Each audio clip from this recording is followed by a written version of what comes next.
नमस्कार। आज हमारी चर्चा का विषय है मन से मुक्ति का उपाय। मन से मुक्ति के उपाय को समझने के लिए सबसे पहले हमें मन क्या है यह समझना होगा, तभी हम उससे मुक्ति के विषय में सोच सकते हैं या उसके उपाय को जान सकते हैं। मन क्या है? मन वस्तुतः माया है या भ्रम है। हमारी जो ज्ञानेंद्रियां हैं ये केवल ज्ञान करती हैं, ये ज्ञान के साधन भी हैं। ये यहाँ तक कि अंतःकरण भी ज्ञान का एक साधन है।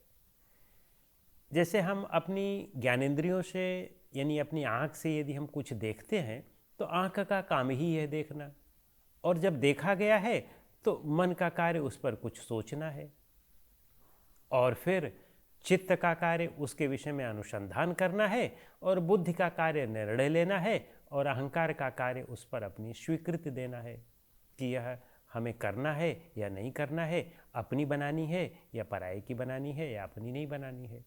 ये तो इसके शुद्ध कार्य हैं अंतःकरण और बाह्यकरण के।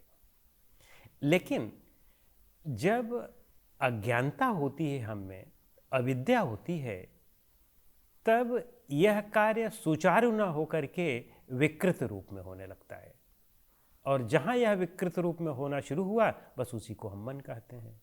आइए इसको हम उदाहरण के द्वारा समझते हैं। जैसे आपने कोई रूप देखा तो यह तो आँख का काम ही है रूप को देखना, और यह शुद्ध ज्ञान की प्रक्रिया है। लेकिन उस रूप को देखने के बाद आप उसमें सुख या दुख की जब अनुभूति करने लगते हैं, सुख या दुख ढूंढना शुरू कर देते हैं उस वस्तु में, तो बस यहीं से मन बनना शुरू हो गया। अब देखें कि किसी भी बाह्य वस्तु में सुख या दुख नहीं है, या हमारी इंद्रियों में भी सुख या दुख नहीं है। बस हमने अपनी अविद्या के कारण उसमें सुख और दुख का आरोपण कर दिया। यह संसार है, इसमें हम रूप देख रहे हैं, अगला भी रूप देख रहा है, हमें कोई रूप अच्छा लग गया और वही रूप दूसरे को खराब लग रहा है। तो सीधा सा मतलब है कि यह हमारी अपनी मान्यता हुई। तो कहने का मतलब कि मन भ्रम, या आप यूं कहें कि माया है, अज्ञानता है, अविद्या है, और यही अविद्या सभी दुखों की जड़ है। इसीलिए मन जो है वह दुख देता है। यह अशुद्धता है मन की। जब शुद्ध रूप में वह कार्य कर रहा है तब तो वह हमारा मित्र होगा और वह हमें मोक्ष देगा। इसीलिए कहा गया है कि मनः एव मनुष्याणाम कारणम बंध मोक्षयो। तो कहने का अभिप्राय है कि जब हम उसमें सुख या दुख ढूंढना किसी भी विषय में शुरू करते हैं तब मन बनना शुरू होता है, और फिर उसकी हमारी स्मृति होती है। यह मन का एक और प्रारूप हुआ, गहरा प्रारूप हुआ, और उस स्मृति के बाद उसमें हमारी आसक्ति होती है। यह एक और गहरा प्रारूप हो गया, और उस आसक्ति के बाद फिर हम उसकी इच्छा करते हैं। फिर यह एक और गहराई में हमारा मन चला गया, एक कदम और आगे हम बढ़ गए। फिर उसके बाद उसमें हम कर्म करते हैं, उसको फिर प्राप्त करने की इच्छा करते हैं, चेष्टा करते हैं, उस पर परिश्रम करते हैं, मानसिक परिश्रम करते हैं, फिर शारीरिक परिश्रम करते हैं, फिर उसका भोग करते हैं, तो वह क्रिया हो गई, और फिर उसके बाद उसकी वासना बन गई, और फिर उसका संस्कार बन गया। क्योंकि बार बार वही रिपीटिशन हो रहा है। तो मन का मतलब रेपिटिशन, कोई एक आदत। तो जब हम किसी भी वस्तु में बार बार उस पर हम उसको पाने का प्रयास कर रहे हैं या उससे अलग होने का प्रयास कर रहे हैं तो वह मन बनता है। तो अगर हमें मन से मुक्त होना है तो हमें यह बात देखनी होगी कि कैसे इस कड़ी को हम बीच में तोड़ दें। तो बीच में तोड़ने का सीधा सा मतलब है कि हमें जो अज्ञानता की वजह से हमारा मन बना था, अब हम विवेक ज्ञान करें, वस्तु के तत्व को सत्य रूप से समझें, सही रूप से समझें कि वह वस्तु है क्या।